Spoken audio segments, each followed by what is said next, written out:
Well, thanks everybody for coming today. It's an important day for the city of Springfield on a somber occasion. I think, as you're aware, the city of Springfield has seen an uptick in gun violence, especially this past month. It resulted in the death of 3 individuals. And I'm going to share my thoughts from my heart, but I'm going to read the statement and go from there. As our police chief, Kenny Winslow, said in a statement yesterday, the reckless disregard for life and public safety must stop and will not be tolerated.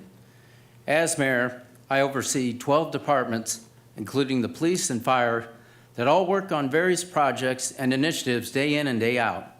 We always hope to roll out our initiatives nicely packaged once they are finalized, but that is not always the case. Over time, the aldermen, city departments have actively been working with our community partners in finding the gaps in Springfield's youth and young adult programming, understanding this is desperately needed to positively impact the next generation.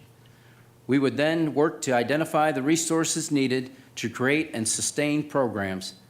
But with the recent events, we felt we couldn't wait any longer, that we need to roll out and take immediate action today. That is why we are here.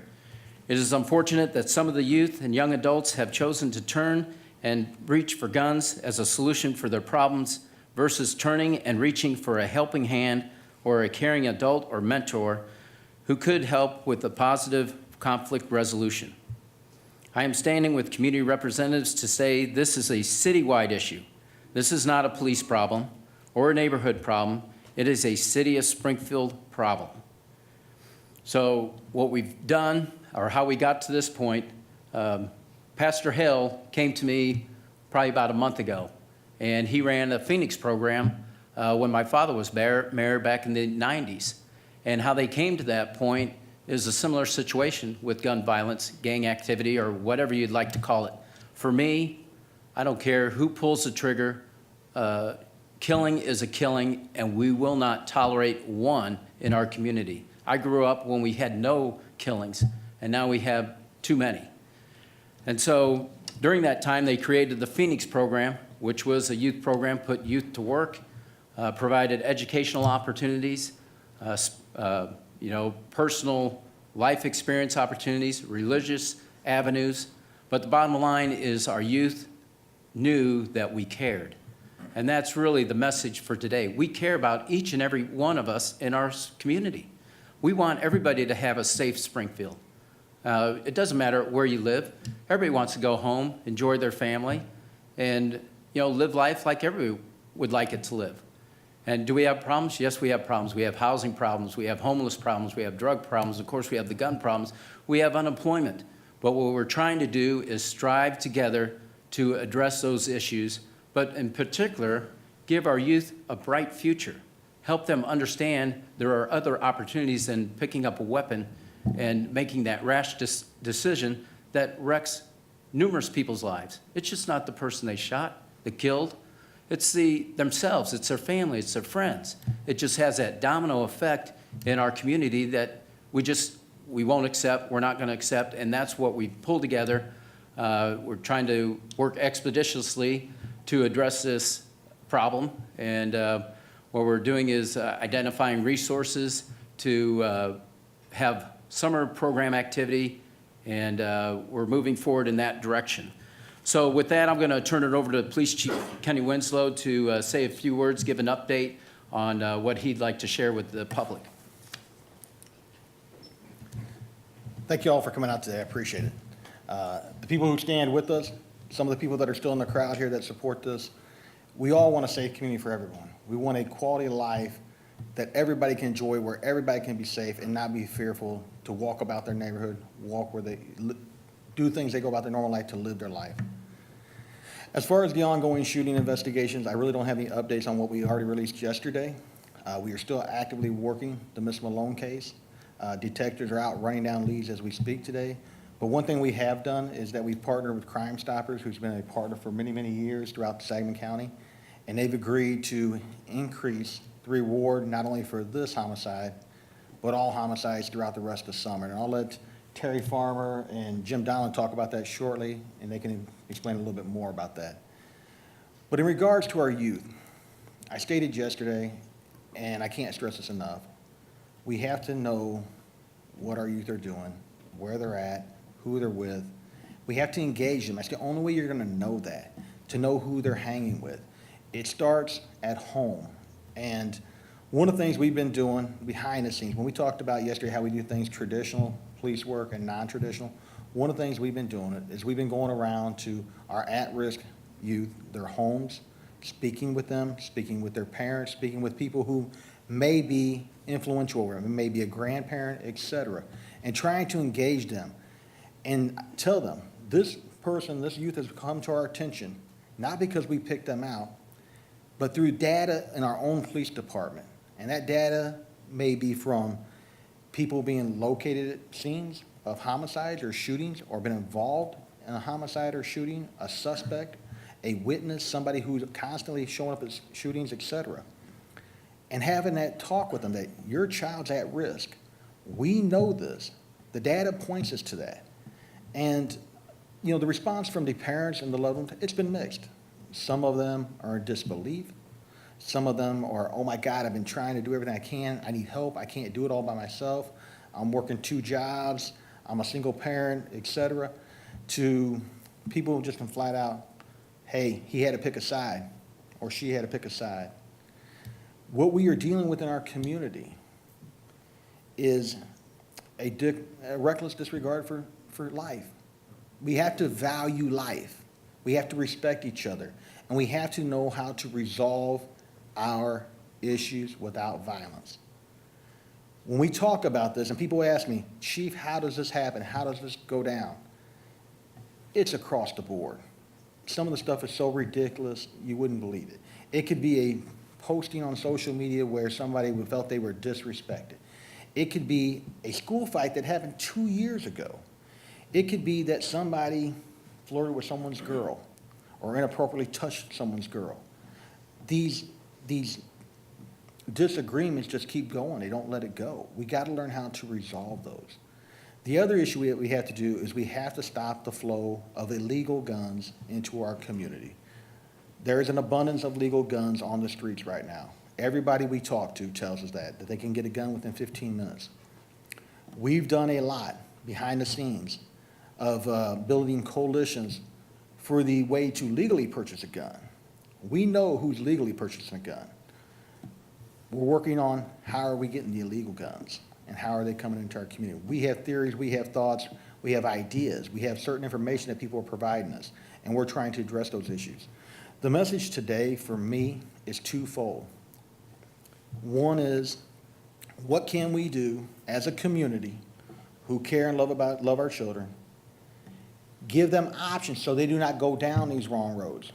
And that's what the mayor has done today in trying to organize some support systems out there, identify what services are already available, bringing everybody together to share information, and also find dollars where they're not, where we need them. The other portion is, and I have to be clear about this, if you are actively involved in gun violence, we're coming after you. We have been. There's things we're doing behind the scenes. We've been doing behind the scenes. I'm not going to go into all the strategies because I don't want to tip my hand and tip people off. But if you are actively involved, we're coming after you. Our community is tired of being victimized. They are tired of being scared, in fear. But as I reach out to the community, I have to tell you, we need your support. We need you to step forward, whether that's through Crime Stoppers, but more importantly, we cannot continue to show up on scenes of violence with 10 to 20 people there or even more where people say, man, I didn't see nothing. But then it can provide you the details of some minute incident that occurred there. But it can't tell you who pulled the trigger, who had the gun. You know, that's what's got to stop. We got to share that information. We got to bring these people together. And once they do provide information, we have to make sure they're not retaliated against. Those are the things that we have to do. We cannot turn a blind eye to gun violence in our community. This is not, as the mayor said, a geographical issue in our community. This is not it's not my backyard, so I can walk away concerned. This is a concern for all of us. We don't need this spilling into our community, in our community events, into our schools. We do not need violence anywhere in our community. Do I think we're going to stop gun violence in our community 100%? Absolutely not. but we have to give every effort 110% that we can. And there's many, many groups out there doing their own thing, that are doing great things. You know, there's a lot of people out there that are addressing these issues through their own innovations. We support that 100%. Do your thing, because we cannot do it all by ourselves. And nor do we have the resources within the police department to do everything. So if you're a mentor out there, if you're somebody out there who has a connection with some of these people that are involved in these gangs and these groups, by all means, go talk to them. Be that influence on them. We'll support that 110%. We're not going to do anything that's going to get in the way of that. We want the violence to stop, and stop, period. But as I told the mayor yesterday, any programs that we're doing, our heavy shooters, our active people, they're not going to go to a program. This is about getting our children not to join and make that decision, and offering solutions to those few in those gangs that may want to decide to walk away. We know the vast majority aren't going to walk away. That's where it comes in my aisle. That's where it comes in John Milheiser's aisle, the U.S. Attorney's aisle, our federal law enforcement partners, to come down and come down heavy. You know, one of the things that we've been doing is that when we have a case that's done by a juvenile and there's a record there, or there's somebody whose name who constantly keeps popping up, we'll go to John and we'll say, John, we think this juvenile needs to be charged as an adult. Can you take a look at it? And then he gets the difficult decision of having to make that decision. And we don't always agree, but most of the time we do. Because we're not bringing that innocent kid who had that first time, one-time mess up.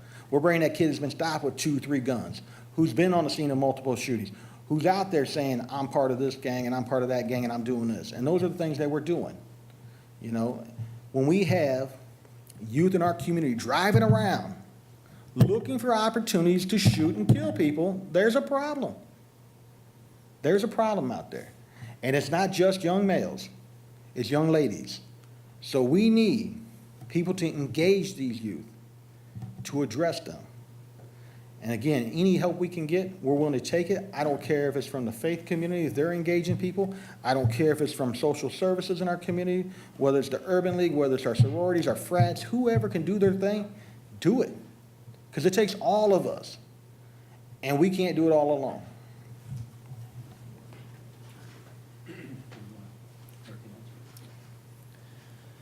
Good afternoon.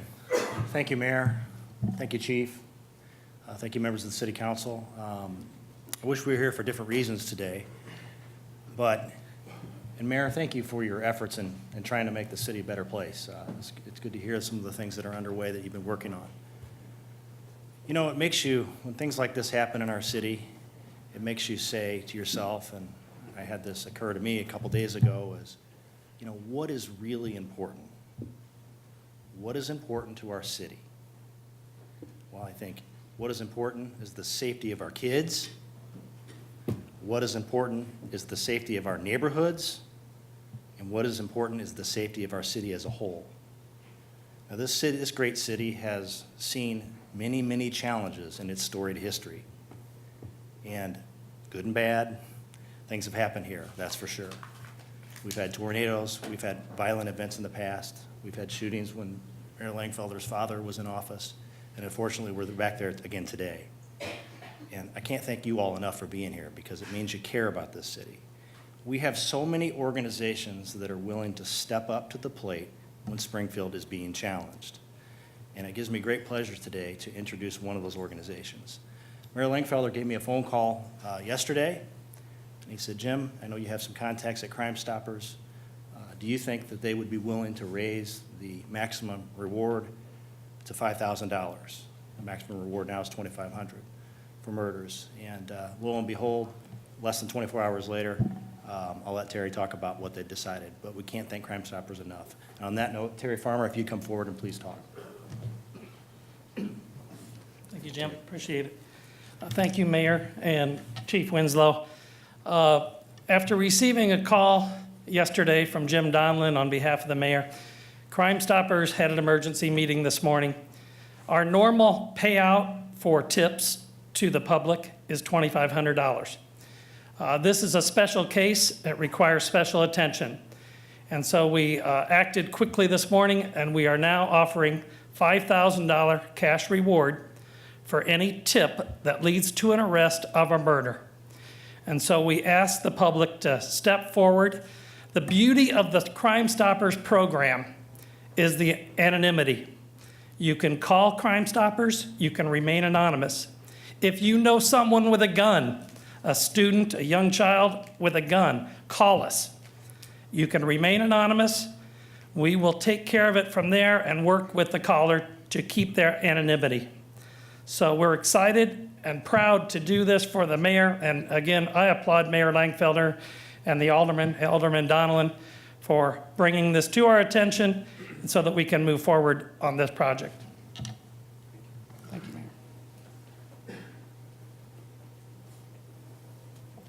Thank you to the Volunteer Board of Crime Stoppers and all their fundraising activity that made that possible. I'd like to next introduce Mayor Pro Tem Doris Turner. The reason I picked her as Mayor Pro Tem is because she's not afraid to speak her mind. We don't always agree, and that's what this is all about, really. What's nice about the City Council, we are a reflection of what we want our community to be. We don't agree all the time, but we're cordial. We work out our differences in a professional manner, just like the majority of our people in our society. And that's the message we want today. That's the message we want to get to those that do argue. Life is not worth taking another's life, regardless of the disagreement. But I'd like Mayor Pro Tem Doris Turner to come forward and say a few words, and if there's any other aldermen that would like to say a few words after that, please do so. Thank you, Mayor Langfelder. Good afternoon. As a lifelong resident of the city of Springfield and someone who has raised children, grandchildren, and now beginning to raise great-grandchildren in the city of Springfield, my heart aches today. I can't describe the feeling that I have when I continue to see the horrific violence that we have in our community. We all see levels of violence day to day, but when you see it to the extent that we have seen it and the frequency with which we've seen it, and now the ages of the individuals that are involved, it's just, there are really no words to describe, I believe, how all of us feel today. This is a community-wide issue. It's not a Ward 2, Ward 3, Ward 6, Ward 8 issue. It's a community-wide issue, and it requires a coordinated, comprehensive, community-wide approach if we're going to make it through to the other side. Unfortunately, I am very well aware and have close friends that are on both sides of this. I have close friends that have family members that are on the side of the victims as well as on the side of the accused perpetrators. And I feel equally badly for both of those families because they'll never be the same again. And we have to do something working together to help that healing process begin and then work towards stopping it so that it doesn't reoccur. And again, that's why I'm excited that when you look at the people that are standing behind me and you look at the people that are in the audience, it is a extremely diverse group of individuals from community-based organizations, social service organizations, school district, NAACP, labor, it just runs the gamut. Anyone in Springfield, you can look behind us and you can see someone that represents that group of people. And I think that that is a magical thing that does not happen often in the city of Springfield. So I think that means that we are on the dawning of a new day where we're going to start working together. We're going to start working collaboratively and cooperatively because we want a better Springfield for ourselves, our children, our grandchildren, and our great-grandchildren. The coordinated effort that we're looking at is one that has multiple dimensions. We have to look at jobs. We have to look at public education and how we get our parents and our families involved. We have to look at deterrence programs. And we also have to look at law enforcement and court services. And the reason why I mentioned law enforcement and court services last is because it is a very significant piece of the puzzle, but it's not the only piece of the puzzle. And if we do the first three and do them well, then law enforcement and court services becomes an even smaller piece of the puzzle. And that should be the goal for everyone as we will look to move forward in these very troubling times. You know, I don't think that this is a time for us as a community to assess blame. There's enough blame to go around everywhere. I get very upset and frustrated when I hear people say their parents should have done this, their parents should have done that. You know, we've all been teenagers before, and we may not have been affiliated with a gang or gang activity. We may not have picked up a gun and shot someone, but we've all done things that our parents did not know we were doing at the time when we were doing them. So, you know, that's one piece of it. You see parents that go to work every day. They provide a very good example for their kids, and there are many things that are out there that pull kids each and every day. So things happen. And so instead of playing that blame game, we have to provide parents and other adults, guardians, those who are in that parental role, with some tools so that they can react in a better way. Because when you know better, you do better. And then, you know, I also get very frustrated when I hear this whole mantra about single-family homes. That is the biggest myth that has ever been out there. People, I know there was a lot of laughter that used to go on when you talked about it takes a village to raise a child, but that is very true. And there are support systems out there that assist two-parent families as well as single-parent families. And we have to get away from this, how we stigmatize. So if I'm married and my husband goes off and is deployed and I become the only parent in the house, does that make me a no-good single parent? If I'm married and my husband dies, does that make me a no-good single parent and my child is gonna just automatically become affiliated with a gang or do something that he or she should not do? So as we come together today and as we move forward, I'm very hopeful that when we all walk out the door, we will walk out that door with a different attitude about our community, with a different attitude about the individuals who live in our community, and a different attitude about what we're gonna do to be part of the solution and not part of the problem. Because in the days going forward, there will be many opportunities, you will learn about many opportunities to become involved and many opportunities to make a difference. So as we leave today, instead of saying it's not my problem or being one of those backseat people that are gonna get on social media and talk about how bad things are, let's instead talk about what we're gonna do to make our city the best city that it can possibly be. Thank you.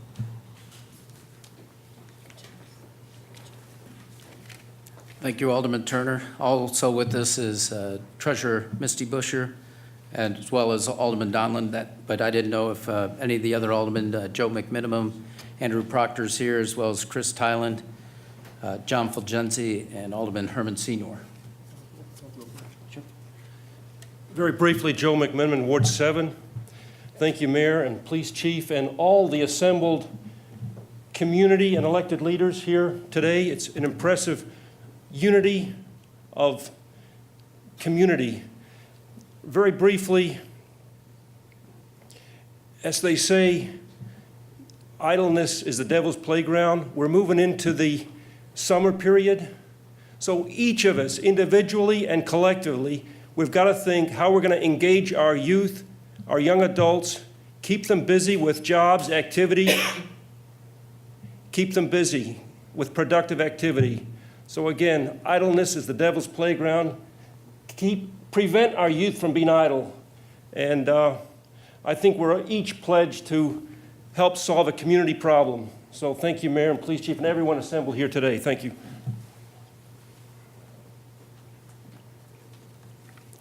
Thank you. Any other aldermen? Well, we appreciate your presence here today. We also have other partners in law enforcement. State's Attorney John Milheiser's with us. If you'd like to say a few words, you're more welcome, as well as Coroner Cindy Edwards. And we hope nobody ever visits the coroner's office, but unfortunately, that's what's brought us here today. Yeah, well, thank you, Mayor. And each and every one of us here has a part to play. There's certain things I can do as state's attorney that won't help get somebody a job. I can't prosecute a case and convict somebody unless the police are out there doing that investigation. They can't do the investigation properly unless they have the help of witnesses out there. So we all have to do our part to solve this problem, which we can do. And an update on the shooting from 2 days ago, the death of Andre Booker, a senseless shooting, but due to the quick work of phone calls to the police, the excellent work by the Springfield Police Department, 5 individuals were apprehended. 4 of those are in custody on a $2 million bond and all charged with first-degree murder. And they will be prosecuted. So the message out there, I want to echo what the chief said. So those out there that are going to drive around, we had 1 shooter in that. Guess what? The law allows, and it is, if the evidence is there, to charge more than 1 person with that murder, which we have done in this case, which is appropriate. They're all acting together. They're out there causing mischief, causing harm, causing death in our community, and they will be charged. We all have our part in this. My part is to make sure that the investigation by the Springfield Police Department is thorough, that we have the right people, and that we prosecute them to the fullest extent, which we will do. Thank you.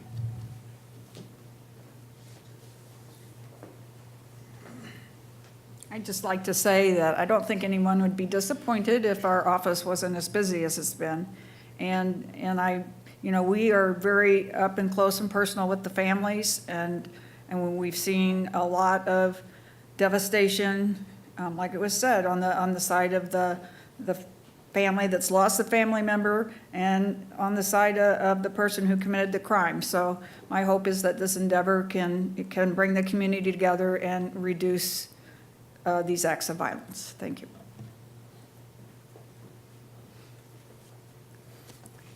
Thank you. One of the things we've done is when Pastor Hale, going back to when he called me up to talk about the Phoenix program, at that point in time, I said, we have a tight budget. We don't have the resources available. We were looking towards next year. We were accumulating all the information with regards to all the summer programs that are available in the city of Springfield. You have the Park District, YMCA, Boys and Girls Club, and the list goes on, as well as School District 186. And so we were preparing for next year. Well, lo and behold, weeks later, the violence rings out. We cannot wait till next year to do things. So what I've done, we're looking within the city to see what resources we have, and we'll come forward with an ordinance to do that. But the other thing we have done is reached out to our business community. So within 24 hours, one thing about Springfield, we have a very caring and giving community. And, I placed probably 15 calls, and within that time frame, we were able to raise $35,000. And so that's just the importance that everybody wants to play a part, but they don't know how to get involved. And so I'm going to call up a few of them to state why they are involved, how it's important to them. One was Hanson Engineers. They're the first ones I called, because they're involved with the rail project. They actually did the Grow Our Own program with the county and the city of Springfield, and that's what we want to get towards. So we're throwing out this program prematurely, but we have to get something in place because you know, in this case, time means life. I mean, that's what we're up against. So we will be rolling out new initiatives. I won't call them, or try not to call them programs, because someone says we already have enough programs. What we are talking about, the chief said, we have the individuals that might not be able to say, but you have ones that are arrested already. What we want to do is prevent any more youth falling in or falling prey or falling trap to those individuals that have influence over them, give them the gun to commit the crime so they don't get charged as the adult. And so we're talking, the 12 years old to 15 years old, or whatever that age group is. That's something we're trying to identify to make sure we have as many youth into structured programs in the summertime so they aren't out on the streets, they don't fall prey to the individuals that will lead them astray. And we can't thank the business community enough. We will talk about how others can contribute. But at this time, one of the second individuals, he's been a supporter of mine. He's been a supporter of a lot of people. But most importantly, he's been a supporter of the east side of Springfield for a long, long time. He's partnered with Lincoln Land Community College. But others talk about doing things to find employment opportunities for those that need it most, he's the one walking the talk. And that's Brad Shivey with Local Labor 477. Good afternoon, Brad Shivey, Labor's International Union of North America, Local 477. The mayor called and said that they wanted to do everything they could to fund some of these programs to give our youth something to do during the summer and give them something to keep them active and also feel part of the community. In our organization, we feel that we only succeed if the community succeeds. And in our organization, we believe that's the entire community, every person. We've worked with higher education with other programs, and there's pastors here that we've worked with. It is our belief that our organization will only succeed if it looks like the city of Springfield, and it has opportunity for everyone. And we work diligently to do that. So thank you, Mayor, for reaching out. It is the Labor's International Union of North America's pleasure to do this. We will continue to do that. And on the way here, I received calls from other labor organizations that will match us on those checks, so we will be getting you more. And I wish it was a better occasion for us to be doing that, but we're honored to do it, and this is our community. We want to help. Thank you. Thank you, Brad. Springfield's all about family. Alderman Turner had alluded to that. And the violence that goes on, it crosses all spectrums. We have, as she pointed out, family members that know both sides. And that's what Springfield's a close-knit community with regards to that. That's what Springfield's all about, is family. That's why we pull together to help each other out. I come from a large family of 13. I come from the belief that if one in your family is sick, we all are sick. So it doesn't matter where you live in our community. If one side of the town is not doing well or another side of the town, we all are sick, we all are ill. We need to work together to make sure we all have the neighborhoods we all want to live in. But with that was another family I called was the Broughton family. Josh Broughton's here, and one of the reasons I called him not only for their longstanding commitment to the community, but he works in the operating engineers, but he also works with Boy Scouts. And there's not a better mentor that you can have than someone that is mentoring our youth, especially in the Scouts. And I'd like him to say a few words about his company and what they've been, going through as a company and why they thought it was important to support the cause. Thank you. Thank you, Mayor. As most of you well know, we've been in the community for almost 100 years in business, and we employ people from all walks of life. Doesn't matter where you're from, your race, creed. We pull together to have a very good organization, and it's pretty distressing when the violence that's been going on. I have several men that work for me and some young women also, and when they come to work and they're talking about the violence that's happened to their neighbors and neighborhoods and to the people they know, when the mayor called and wanted to know if we'd participate in some kind of a program, we want to be all over that, because this is not the reputation that Springfield needs, because that's not what Springfield's about. We have a great city here. We have great communities that need to come together. And the one resounding thing that whenever I ask my people, you know, what is it that we can do better? And it was all about the youth. What kind of opportunity can we give our youth? There's a lot of youth out there that don't think they have other avenues other than join a gang or drugs or avenues that really, you know, take them down the wrong path. And we want to participate in anything that can show them that there's all kinds of avenues out there, that you don't need higher education necessarily to have a good job and a good salary, because I have lots of people that some of them weren't able to finish their education, and they make a good living and have good families and are upstanding people in the community, and we want to support that, and I thank the mayor for letting us participate in it. Thank you. And that's something that we'll continue to work towards. On behalf of the Chamber of Commerce, I'd like one voice for the community, but Josh Collins is here from the Chamber, but also Tom Gill with Illinois National Bank, and I used to work at IMB, so of course I've called them and they're participating in the effort as well. So I'd ask Tom Gill to come forward and say a few words on behalf of the business community. Thank you, Mayor.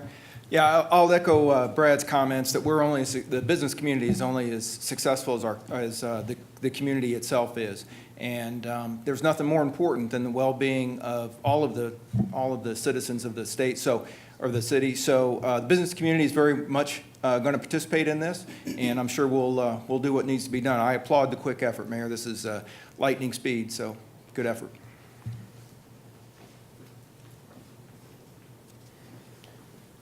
So anybody that lives in Springfield should know the importance of the medical community, especially with the downturn of the state's efforts, you know, with regards to employment opportunities. The medical community essentially kept our level of employment up. They changed us and diversified our economy. And so we have great partners with the SIU School of Medicine, Memorial Health Services, Springfield Clinic, and then here today is Dr. Chuck LaCour from St. John's Hospital. And when I called him, you know, he was immediately supportive, and he brought a different perspective that I didn't know the conversation would go that route. But it's something I hadn't thought about. I told him, I said, I probably should have, but I'd like him to come and share his viewpoint from the hospital's perspective that I'm not sure everybody would understand or actually knew about. Thank you, Mayor. Good afternoon. As a physician and also the CEO of HSHS St. John's, I felt it was important for St. John's to be involved because violence is a detriment to health. And in order to have wellness and health, we need safety. According to the Center for Disease Control, more than 2.3 million people a year are in emergency departments related to violent crime. This is very costly, about $85 billion a year, and results in a lot of lost worker productivity. And those caregivers who care for the patients and the victims of violent crime are fearful for their own lives at some times. And sometimes that makes them worried about how they should respond. You know, I think we've, in the last 10 days, seen some of the toughest moments I've seen in 25 years in Springfield from senseless violence. Really, the last 48 hours has been heartbreaking. We try and help everyone that comes to us, but sometimes violence takes it too far, and people are beyond any help, and we've seen that, and that's very frustrating to caregivers. So it's important for us to help work within our community to stop violence. That's why we're all here today. We all need to work to ensure greater safety, which will promote health and security for the residents and families of Springfield, and I appreciate you having us participate. Thank you.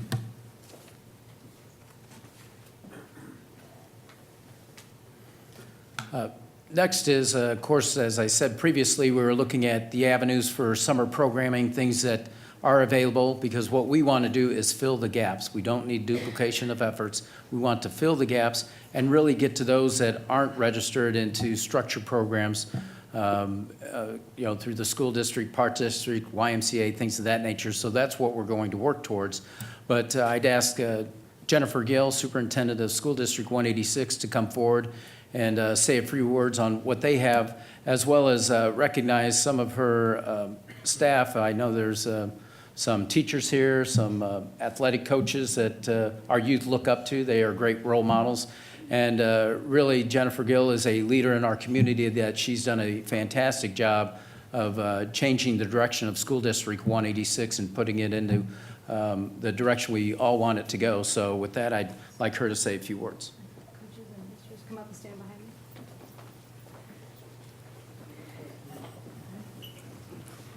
Come on, Fred. They're all here. They're nervous now. I know. Some of them came from camps this afternoon. A superintendent never want to get a phone call that, one of their students that's currently in school has passed away due to gun violence, or a former student that was a standout football player and basketball player, as we heard this week, or any other student who was involved in the program, in the violence that happened. We want to know what programs we have available throughout the school district so that we can be preventative rather than have these types of phone calls break our heart and start off our summer in this fashion. So I just want to just kind of talk on three parts, and I'm also here alongside Board Member Johnson today. As we stand united as a school district, this is just a cross-section of my school district that stands behind me today. Some of the people behind me have programs that are operating during the summer. They have camps that are going on. They have opportunities to get involved in youth sports. We want to think about all the things that we can put in place this summer, but we love the idea of even planning bigger for our future. We know that with the help of the community, our students can have jobs that are of age of 15 with work permits. It's a very hard thing to find a student a job these days that they can get, and that they can get transportation to and from, and these are the things that we want to work to overcome. We want to make sure that we have our students that are needing credit recovery, needing extra support in school, take part in our summer programs. We could always grow and expand those. We currently have some seats available this summer in middle school and high school, and with some of the generous donations, we may be able to help subsidize some of those if you can't afford them. So please, if you know of anybody who needs credit recovery opportunities, please reach out to the school district in the coming days. We can enroll you up until June 7th in our summer middle school and high school programs. And just getting credit recovery in the summer may be the difference in you being able to graduate on time. And we also want to remember that coming together as a community is the very best way to do this work. And today, the work that we've done with this coalition behind me has been heartwarming. And our faith-based community, the way that they've reached out to us, our business community, the way they've mentioned partnering with us to provide preventative programs so that we're not in these situations where we have to be reactive in our community. We want to make sure our students have safe schools, but we also want to make sure that our neighborhoods are safe so that they can go home from school to their homes, or while they're in their neighborhoods, they feel safe and able to do the things that we all remember growing up. Just wanted to see if any of my coaches want to say anything. That's good? All right. Thank you for being here today.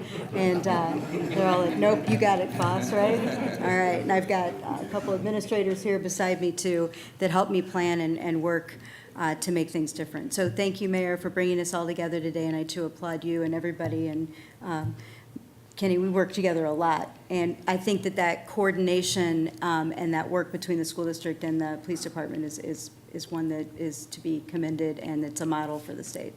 Thank you. That's the first time those coaches have ever been quiet.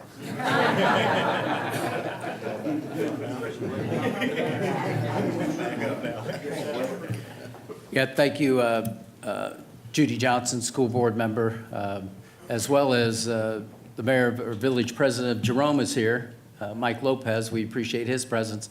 And that shows you the type of community we have is individuals, even though we might not serve in the same jurisdiction with regards to government, we come together when the need is, when the greatest need is there. So we appreciate your support as well.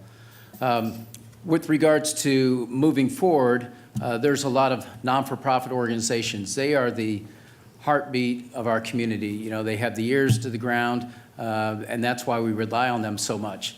The difficulty I have as mayor is, there's the interconnection. And so unfortunately, sometimes I'll call one and I think the whole community is covered, and that's not always the case. So, I'm big on self-critique. I come from a large family, so when Superintendent Gill said we all got together, we really had a hashing out, so to speak, and that's where we're at as a community. There's been a lot of things said, on social media as well as in public, but it shows our passion. It shows that we are concerned. None of us want gun violence. We don't want any violence in our community.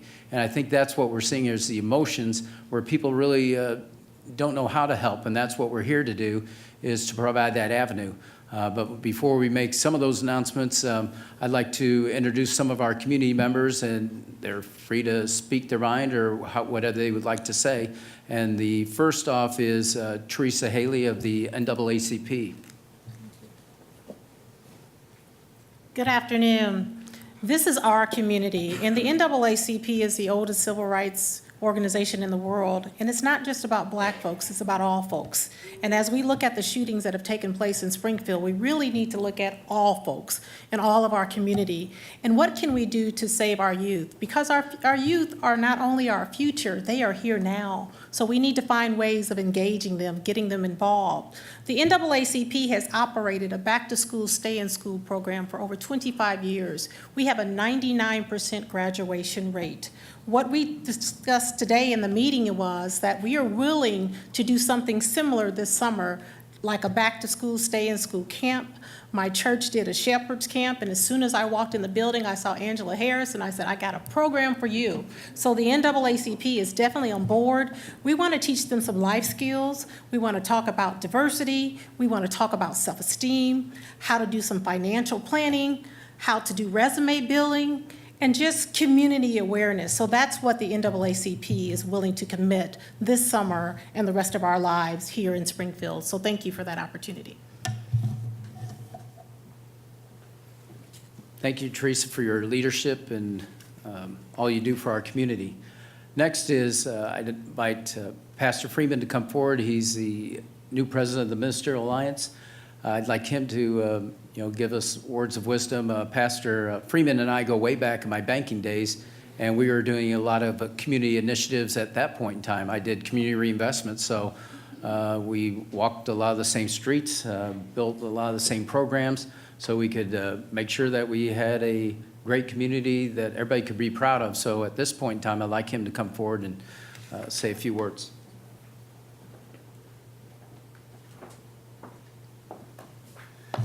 I would like to just to say that as a new president of the Ministerial Alliance of Springfield, we really want to build a coalition between the faith communities of the entire city.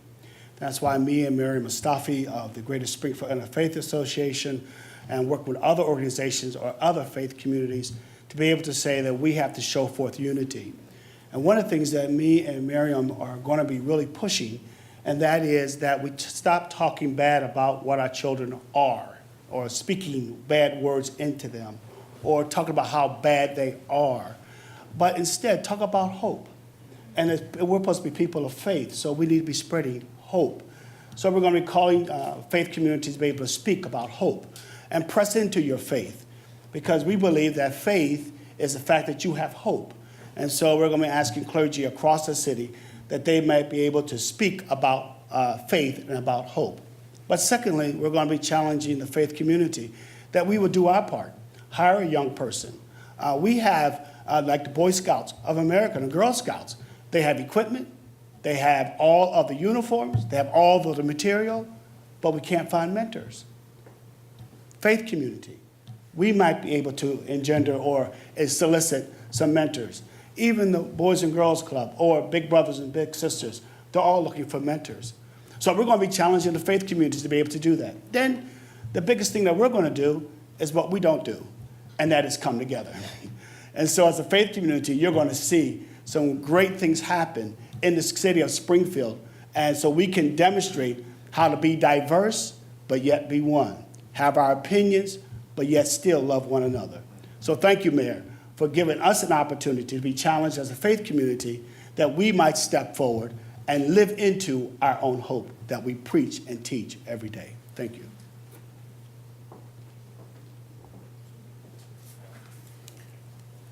Thank you, Pastor Freeman. And he actually hit on a important subject within Springfield. We are living in tough times where we have scarce resources, and that is the challenge as the mayor. I've talked about this with high-speed rail. I've never been around a meeting where we had all the players, and that's what we face as a community. Sometimes it goes back with the community organizations that, they remind me, I wasn't involved. Well, that's because sometimes we don't reach out to everybody. So it's up to us to pull everyone together because we have those scarce resources. We don't want to duplicate efforts. We want to fill in the gaps and do that as much as possible. So we can't just play the blame game. If what we want are individuals that will provide solutions. And that's what you see behind me are people that are willing to provide solutions. And that's what it's all about. So with that, I'd like any of the ministers or the Faith Coalition for the Common Good would like to say a few words. The mic is yours if you'd like to. My neighbor? Nope. Okay. Thank you, Mayor. Yes.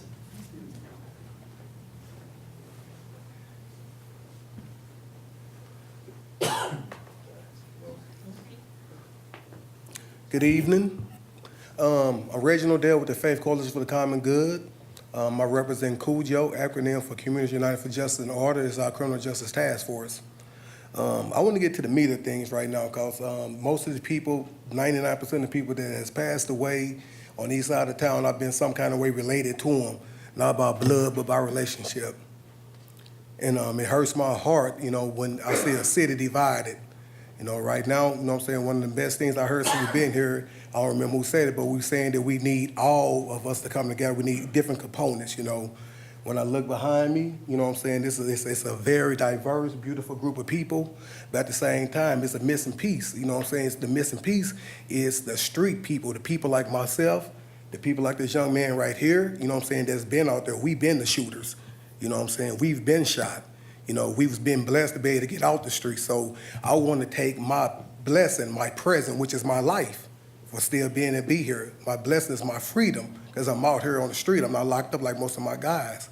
So I'm saying that is that we got to acknowledge the people like ourselves. I'm saying? We only as strong as our weakest link, and our weakest link is me. We are the bottom feeders. We are the ones that still connected. We still the ones out here standing on the corners. If we ain't out there standing on the corner selling drugs, definitely that's not the thing. But we're out here, we're educating our people. We're reaching out to these people that are the shooters. So you probably say to yourself, so why do you need us? Why do you ask for us to get involved? If you can relate to these people, just relate to them. That's not as simple as it is. You need funding for whatever you do. Whatever you do, it takes finance uplift any nation. So when we in this adversity that we are in right now, and then we sit up there, we call a plumber to fix our electricity, we're backwards. We have to keep it real, you know what I'm saying? I look back here and I don't see me back here at all. I don't see all you people, We might dress good. excuse me, Pastor Freeman, excellent pastor. He's good at what he do. He take care of his congregation, and he's a blessing to us. Blake, excellent coach. He's a gift to our city. We haven't seen Lanford do what they do in forever. Blake does that, but I don't see the Reggie Dales up here. Seriously, you know what I'm saying? So when we start talking about healing, we got to heal, we have to keep it 100 with each other, you know what I'm saying? You got to bring people like myself to the table, so we can have our input, so we can dialogue with you. We can caucus with you, and we can find the solutions, because our kids are dying. We don't have time for separations here. We can have our differences, but when it comes down to these babies dying, we got to agree to disagree on things, come to the table and find solutions. So with that being said, we got the Faith Coalition. That's the organization that I'm representing. That's my banner, that's my flag. We on the internet. You can get on our site. Everybody familiar with us, come, so don't be afraid to join us. We out here on the front line. Teresa Haley, awesome person. She can't do it by herself. Our Chief Winslow, I can commend him. This is the most diverse police force I've seen forever, you know what I'm saying, since he's been in office, you know what I'm saying, so I commend him on that, but we got to go a step further. We got to start, can we have people like myself, I'm a blessing to you. You know, use me for what I'm worth. Allow me to be, I got some ideals, you know what I'm saying, sit me down at the table with you so I can be that component to help bring this stuff together, be the glue. So with that saying, I thank you for having me. Thank you, Mr. Reggie. My name is Jermaine Jones. I'm a citizen of Springfield. My flag is my family. My flag is Springfield. I lived here. I was born here. I was raised here. What we got going on is issues. We need solutions. Well, I appreciate you all being here, but we need a little bit more. We need a little bit more than individuals just standing around holding hands, singing. We need issues solved, point blank, period. If you got enough money to lock up our children, you got enough money to put them through education. You got enough money to lock up our children. You got enough money to find some solutions in our community. Look, you had the good physician step up here. He's not telling you about the intricacies of what goes on in the trauma room with the individuals. The doctors got to deal with the fact that they was given a life, but this woman just lost her life because of gun violence. This is plaguing our community. When our violence is coming down in our community where our children are killing our children, it is deplorable. It is demoralizing. And out of respect for Springfield, we got to understand we do need a peace rally in Springfield. And I appreciate if y'all could get y'all support in trying to orchestrate a peace rally in Springfield, because it's not just the teenagers or the youth that's having this involvement. Now you're going to have the intricacies of the families involved with it because they just lost a loved one. And then you got this guy telling on this guy. You got this girl telling on, you see what I'm saying? It's a ladder. There's issues that need to be solved. We need some information. We need some education. Ms. Gill, you here? I look at it like this. If it's our youth, we need to set up a curriculum through the mayor, through you, to set up some kind of program where there'd be some deterrence in the schools where they come in as freshmen, that they got to take an educational course to deter violence. There's nothing wrong with that. If you got courses for math, this is a new language in our society. Just like numbers and words, this is a new language in our society, and it's called violence. It is repetitive, it is repetitiously, it is going on. And have them take a course when they get out of it, and when they get ready to go through 12th grade, have them take another course of the violence. It's not going to hurt.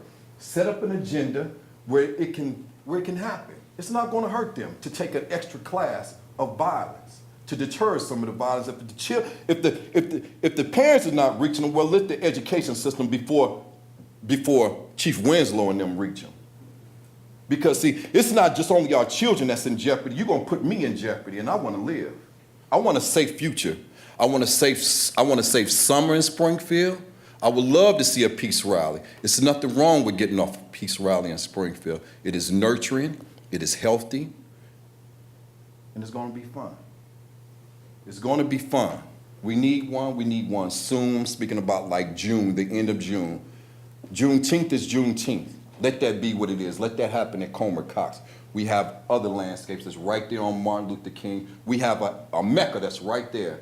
Some of the places that we're picking, the things that, let's get to the real potential of the gist of the conversation. Our children, you say 12, well, let me tell you, I know him. You know, the shootings that y'all not represent or telling the community about, it's happening to my people. It's happening to our families.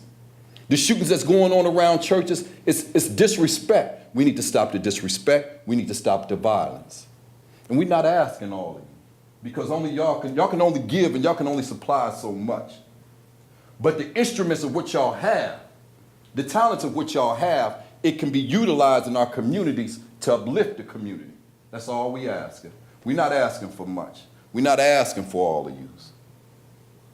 We on the front lines each and every day. Children want to listen.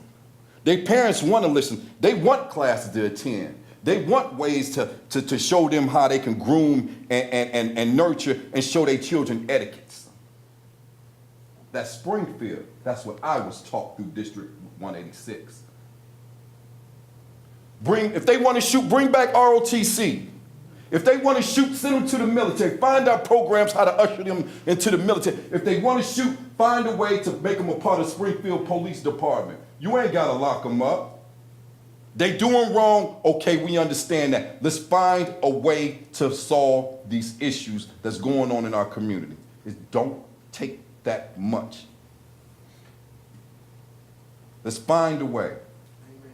A peace rally, we need that. We need to solve some issues. We need to nurture back the mentalities. We need to nurture back communication. It's an insult. We on the map now. We on the map for violence. I know you got to be embarrassed. I know y'all got to be embarrassed. I am. I'm Springfield. I'm a citizen here. I want my daughter to grow up. I want her to grow up here. I want her to grow here in Springfield. But you can't let no child grow if you're going to continue to chop down our flowers. This is what's life bringing life. And you telling me y'all going to chop it down and y'all going to continue to look on and like it's nothing? No, that's disrespectful. We need to find a way to stop the disrespect. We need to find a way to stop the violence. I'm asking, maybe not December, June, the ending of June. We're gonna bring another peace rally. We're gonna bring a peace. It's gonna say. This is not gonna say Juneteenth. It's gonna say peace rally. Stop the disrespect. Stop the violence. Peace rally. Get some entertainment. Get some funds. Get some funds. Get some funds. Get everybody involved. Shut down Martin Luther King. Bring it back to the city. Make it nurturing. Make it healthy. And make it educational for them. They want to listen. We take that money that's instituted in that. If we want to take it and bank it, we can take it and bank it. But we need to come back the next following month to do another one. But that's where we're going to get to here. Let's do it. Your table. Thank you. You're welcome. I'm sorry. Oh, no. Appreciate it. That's what it's all about. We appreciate Reginald's comments and Jermaine's. I mean, they're from the heart. And that's what we're trying to address. It's not a easy problem to resolve, but that's one that we will resolve. And he's right. You know, a peace rally is one of the things that is needed. There's other initiatives that have been needed. Teresa Haley's organized activities like that, but another individual that's working towards a lot of initiatives for the youth is Michael Fallon with the Outlet. And so I'd like him to come forward and talk about some of the avenues he will be having and working towards this summer. Thanks, Mayor. Man, my brother, I really felt that message, and I think throughout the community, that's what it is. You know, the past couple shootings, even the one in Cox Park, Mr. Andre, you know, I've worked with him from Lincoln Land to the Boys and Girls Club to just being inside of the community. And I think for the past 2 days, I've been crying because there's so many young black males, also young white males that are dying, but more so young brothers that are dying. And I can't do it alone. My young brother here can't do it alone. Dale can't do it alone. We behind us can't do it alone. So it's gonna take everyone coming to the table. It's gonna take more mentors coming to the table because the groups that are doing, the 4-H, the Boys and Girls Club, the Police Department, Faith Coalition, we are tired. We are tired. And I had to actually leave Springfield for a couple of days just to kind of recharge and regroup because all my young brothers are dying. And when they die, it takes a piece of me away. When somebody gets shot, it takes a piece of me away. Why? Because I've been pouring into these guys, calling them, texting them. And then when I find out they're in like jail, it takes a piece of me away. 2 years ago, a young brother I've been working with shot somebody, got 27 years. It takes a piece of me away, day in and day in and day in. And where's my community? Everybody say, hey, I'm ready to work. I'm ready to work. But I can send a post out on Facebook. I can send a call. Hey, I'm looking for mentors. Hey, Boys and Girls Club, Compass Pro program, Faith Coalition, we're looking for people, and nobody's stepping up. And then the weight gets back on us again. And we burn out. And we're tired. And we're frustrated. But we continue to move forward. Why? Because we care for these kids. We care for the parents. We care for the adults. So Springfield community, an hour a week, 2 hours a week, find somebody, find a parent, find a kid. You see somebody doing wrong, 9 times out of 10, if you talk to them, they're gonna listen to you. You can't be afraid of a young black brother. We are not all bad. We are not all criminals. We are not gonna steal your pocketbook. We're not gonna murder, rape you. We wanna live just like everyone else. I talked to a young brother 2 days ago, 1 day ago, who was at the park when Mr. Booker passed away. He called and said, Mr. Mike, I can't even sleep at night. I was 2 feet away from my friend Dre that passed away. I got another guy call me up. Mr. Mike, I'm having dreams of what's going on. These guys are 15, 16. This is an everyday occurrence, trauma, stress, that we as a community somehow, and I do applaud the mayor, the police department, we are trying to get it together, and everybody that's behind me. But if we don't get it together, these little kids that are 12, 13, 14, we will have hell. And it's already hell now. So what can we do as a community, if it's city workers or state workers going to the schools, mentoring 1 or like 2 kids? We have to do better as a community. And I thank God I'm here with a great group of people that's behind me. I believe this is a great step to moving forward, to moving this city forward. It's a great town to live in. I have a 4-year-old and I have a 6-year-old, girl and boy. I don't want them to be dead when they're 12 because I'm driving around town and somebody just want to spray somebody or shoot someone. It easily could be me or you being shot. It's easy, it could be any one of you guys riding through town because you're afraid to say something. Or you're afraid to get out your car and say, hey man, I see you. Let me take you to lunch, buy you a burger. So what we as the outlet, man, we're on the front lines too. We're behind the scenes. We're trying to impact these young guys. Even some of the parents now, this summer we're gonna do some parenting classes. How do you parent a young man who's been through stress and trauma? How do you parent a young lady who's has really lost hope?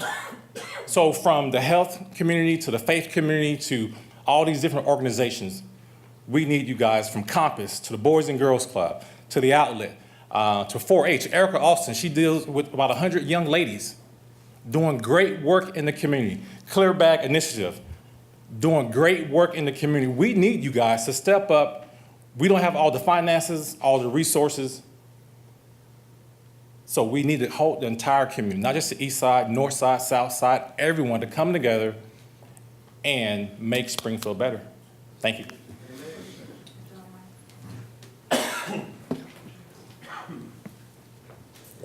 Next individual I'd like to introduce is Pastor Hale, if he'd come forward and talk about the program or the direction we're kind of going. We don't have all the answers or the resources, but it's something that was successful in the past, and that's the approach we're taking as we move forward.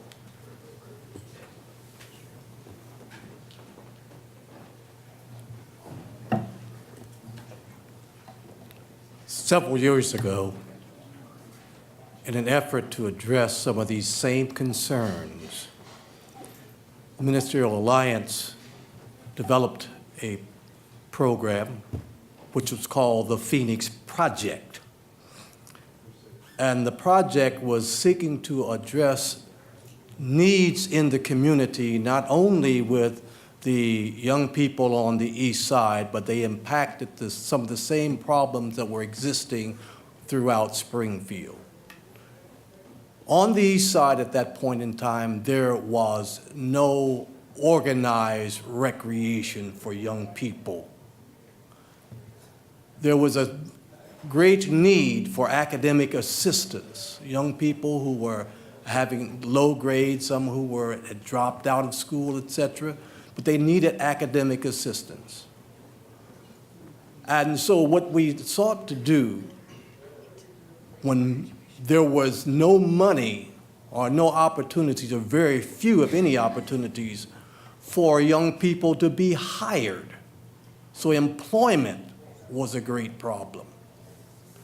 Since there were very few, if any, opportunities for employment, we sought to develop, make jobs for our young people. And those jobs for high school and college age youth were to provide tutorial assistance and academic enrichment, organized recreation, where we had developed a day camp program for young people to go out to Camp Silka and spend the day during the week. We also developed a program for young people to be hired in conjunction with the Public Works Department, helping to clean up our streets and alleys and vacant lots. These efforts, these programs were these students, high school and college students, we employed them to serve as tutors and as day camp counselors. And this provided also work opportunities, work experience, and we added to that what we call the Cultural Enrichment Program, which was designed to help the workers as well as the students. We took the students to different places where they could experience enrichment within our city area. But for the workers, that component of cultural enrichment also was focusing on helping them to learn and develop their skills as young people preparing for jobs, learning how to manage your money. If you're getting a paycheck, how do you keep up with your money?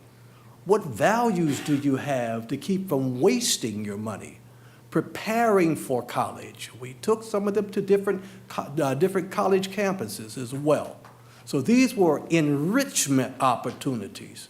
That program is that type of program we still need in Springfield, throughout Springfield, not just on the east side, but on the east side. We need our young people working. And part of the whole focus, and I'm appreciative of what's being done, the efforts that are being made now to expand the involvement, because it does still take a village to raise a child, and a village to really become a community. We've got to stop thinking me and really start thinking we. And if you're really concerned about the young people, ask yourself, not what, I think you've heard this before,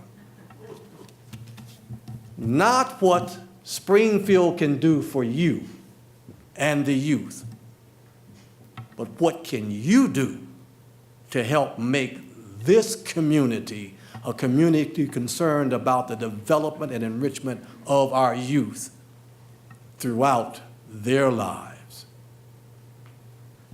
We've got to really get back to bringing up a child in the way he should go. And the record shows when they are mature, they won't depart from that.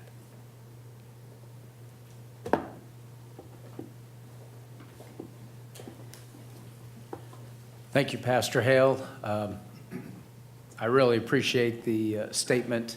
It's not about me, it's about we. And that's what we need, is a we society. How can we work together to make things happen? And that's what we're all about. So how we move forward from here, any business that would like to contribute, they can call my office at 789-2200. We're collecting as many financial resources as possible. Or if you have mentors or volunteers that would like to get involved, you can use that number as well. Again, 789-2200. With regards to this summer, I asked Captain Joshua Stansberry from Salvation Army if he would open up his facility for the range of individuals that we need to make sure that they don't fall through the cracks. He has said he would do so. And real importantly, with the Salvation Army, you know how hard that effort was and the direction it went. At first, it was supposed to be a shelter. We spoke to the community and really gave it a lot of thought. And what was needed, and I talked to him about it, is that we have support services for the homeless. What we need to do is make sure no additional people go into homelessness. I said we need support programs for the families, for the children, so we don't have an escalation of homeless. And so he's agreed to do that to address the community need. You draw the same dynamic here. We have individuals that are the shooters, are the individuals out there, but we want to make sure we do not have more people, more children, more young adults moving in that direction. So we need to create the support services to prevent that from happening.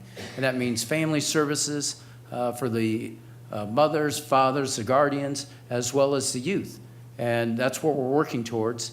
So the business community, if you would, again, call that number for financial donations or volunteers.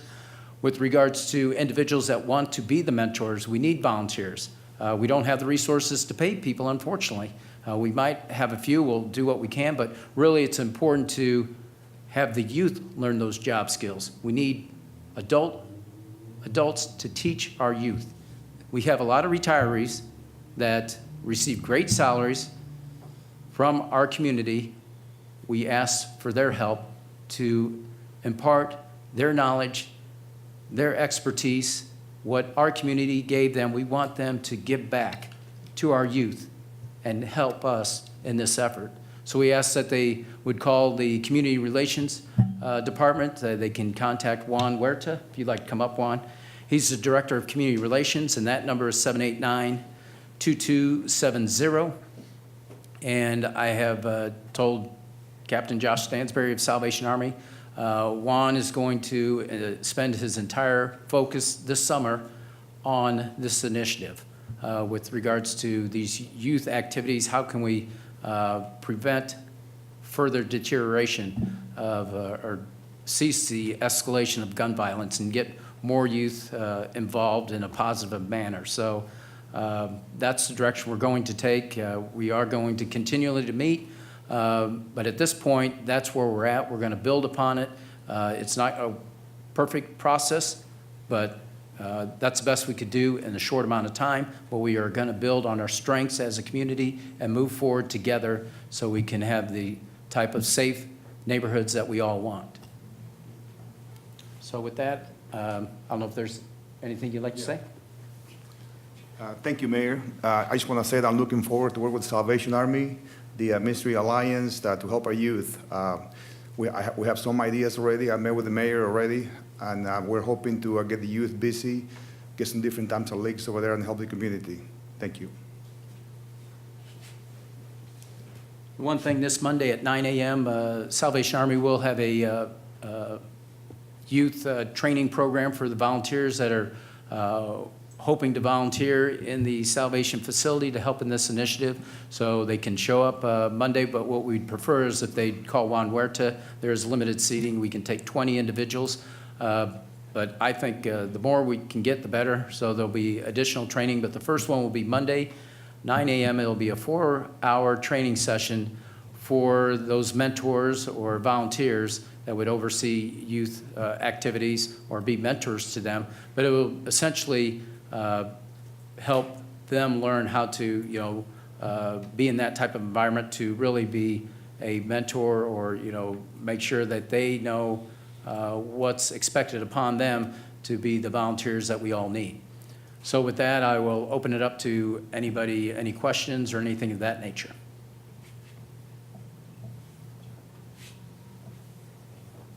Well, we appreciate everybody coming. Again, this is an ongoing process, and we look forward to working with everybody so we have a safe and fun summer and move forward in a positive direction for the city of Springfield. Thank you.